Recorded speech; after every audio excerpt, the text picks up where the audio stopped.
Sad news, sad day in the wrestling world.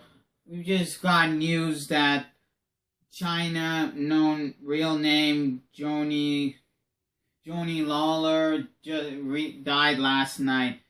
She was born in 1970 and died in 2016. She was only 45 years old. The TMZ reported this last night, and they reports come that she may have overdosed on drugs.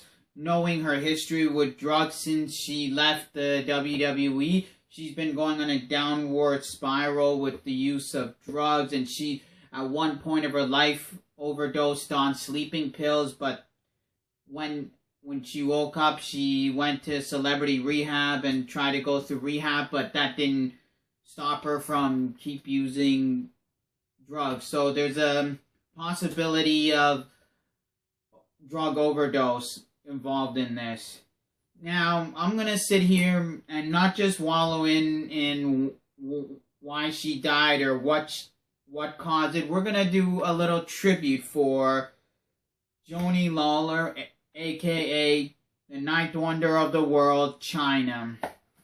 She was one of the greatest female wrestlers to come into professional wrestling.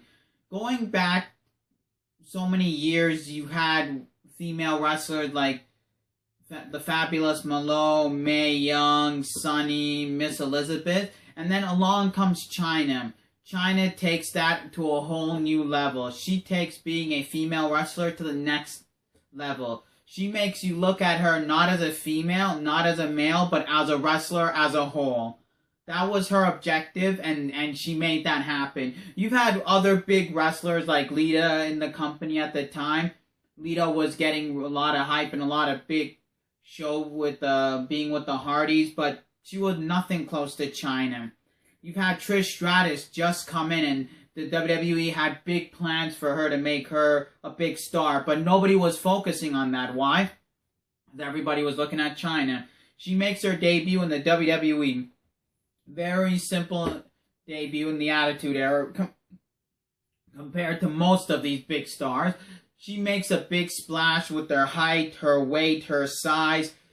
She starts fighting a bit females, wins the women's title, and then looks at herself and says, I want more. They gave her more. They gave her the Intercontinental title. Then she joins DX when DX became a faction when they started. She became second leader to DX, right behind Triple H. And that's a really big deal, and being right behind Triple H, that is putting you at the top. That's WWE having faith in you. She made really big headlines with being part of DX, dating Triple H, being engaged to Triple H. She even became the first ever woman to enter the Royal Rumble. She paved the way for women now that you see. Beth Phoenix joined the Royal Rumble. Karma joined the Royal Rumble. There are more females now trying to get into WWE and trying to get into the Royal Rumble because of what Chyna did. The WWE, I'm gonna say WWF here because we're going pre-WWE. The WWF had no intentions of putting Chyna in the Royal Rumble, but Chyna wanted to be in that Rumble match. She proved that she can withstand with others male superstars, because to her, she was not a female, she was not a male, she was a wrestler. Her mark in the WWF was very, very notable. She changed the women's division forever. She made it different. She made it possible for some women who don't want to be objectified as a diva or a female wrestler. They just want to be a wrestler. They can do it. She did that. She put that stamp on the female division. And even if you know her theme song, don't treat me like a woman, don't treat me like a man, treat me for who I am. That is who she is, a wrestler. She is the first woman to go into the Royal Rumble. She is the only woman to win the Intercontinental title. She is the only woman to face multiple men. She was second to Triple H in D-Generation X. And on top of that, they were going to give her a world title match. That's how big she was. That's how much faith WWF had in her when she stood up and stood her ground. they were going to give her that world title match, but it all went down from there. Stephanie leaves Test. Test goes crazy. Stephanie goes after Triple H, and this is real life. Goes after Triple H. Triple H ends the engagement with Chyna because she's no longer with Triple H, and Triple H is now with Stephanie. Stephanie's jealous. Stephanie wants to go after Chyna. Tells her father to get rid of Chyna. Chyna's world title got banished.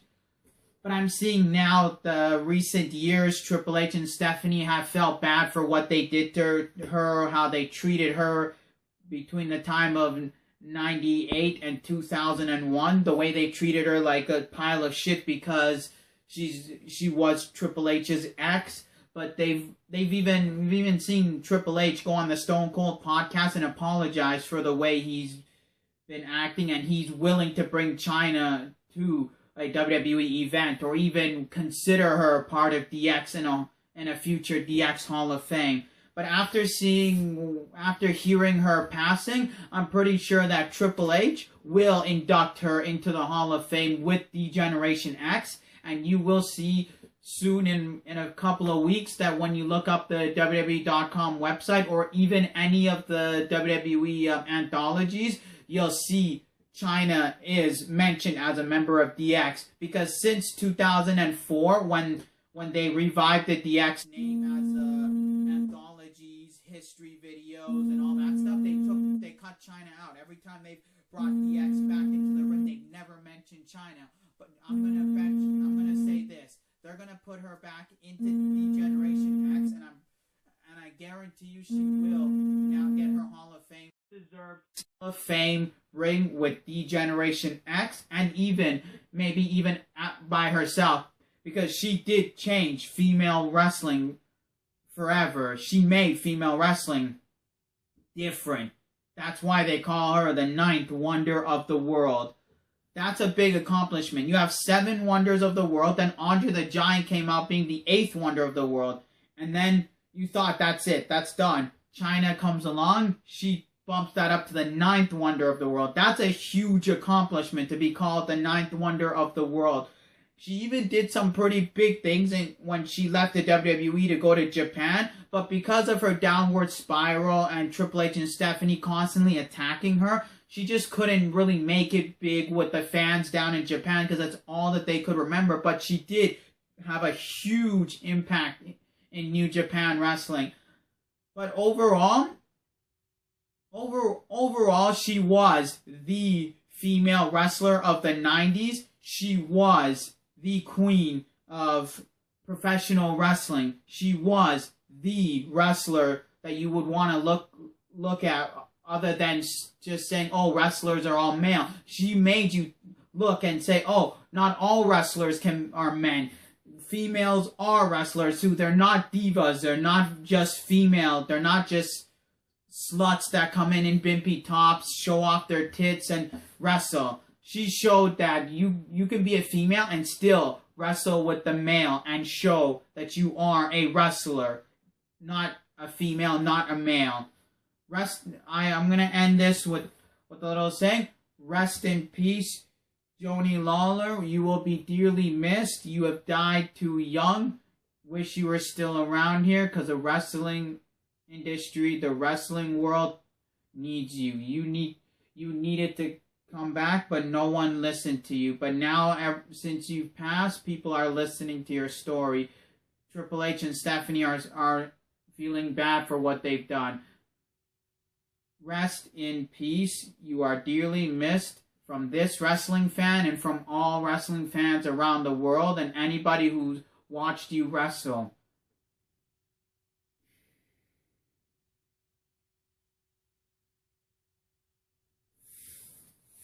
Don't treat me like a woman.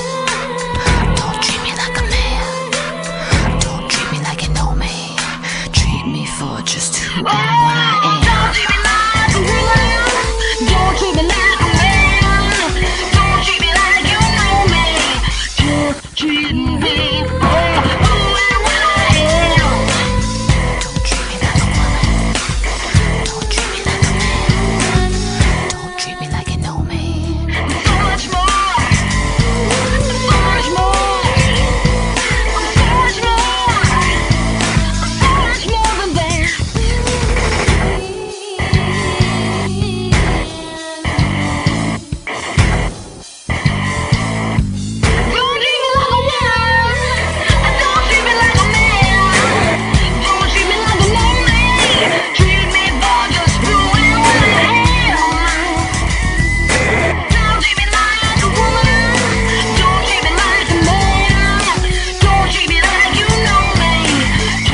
treat me